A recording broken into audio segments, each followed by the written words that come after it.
สาธุสาธุวัดทรงสารเขตพิเศษสามเหลี่ยมคำนะเป็นวัดที่เก่าแก่สละขละบูชาของเขตพิเศษสามเหลี่ยมคำทุกๆคนเข้ามาก็ต้องได้มากราบไหว้เนาะกับไปขอพรด้วยว่าแท่งหกเป็นเอกลักษณ์หนึ่งเนาะตรงกันข้ามองค์แฮมเนาะทางหลังขององค์แฮมดอกนิ้วคำ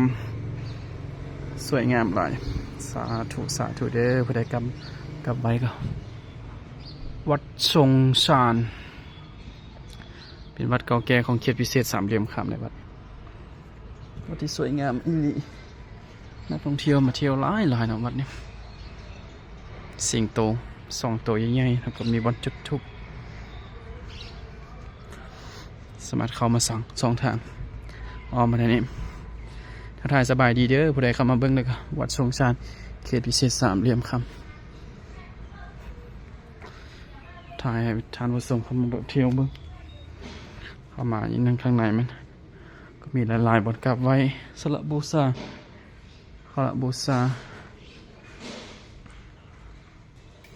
จุดธูปสไตล์แบบจีนๆเลยเนาะทุกอย่างจะเป็นจีนแบบจีนหมดเลยจุดธูปทางพ้นห้องการห้องกระบูชาเจ้าแม่กวนอิมนั้นอะไรไหนนะการตกแต่งงามสไตล์จีนทรงจีนหมดไม่ต้องไปเที่ยวใส่เที่ยวอยู่ใกล้ๆนี่ก็ได้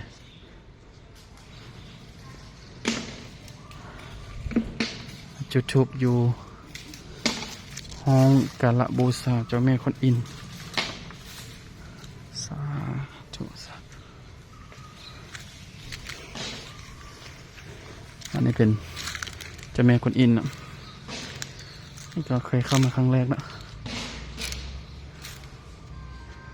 เจ้าแม่กวนอิม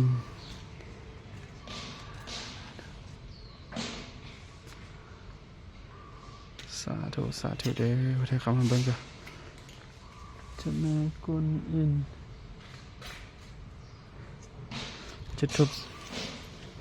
2 ดอก3 ดอกจุด3 ดอกจุดธูป3 ดอกขอพรจุด3 ดอกขอพรเอาขละบูชา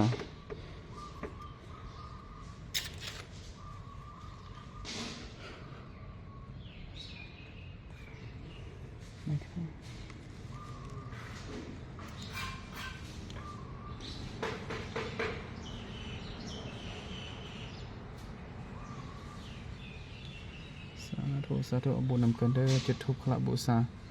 เจ้าแม่กวนอิมอยู่วัดทรงสารเขตพิเศษสามเหลี่ยมคำให้ชีวิตเจ้านะมันกลับมาอย่างนี้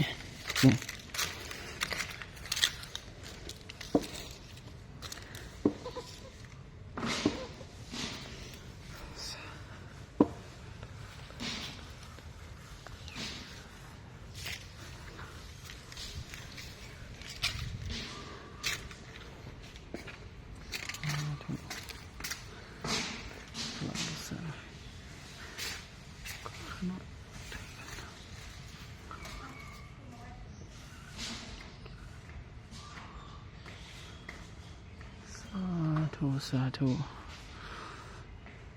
ทั้งใครเอาบุญนำกันเด้อ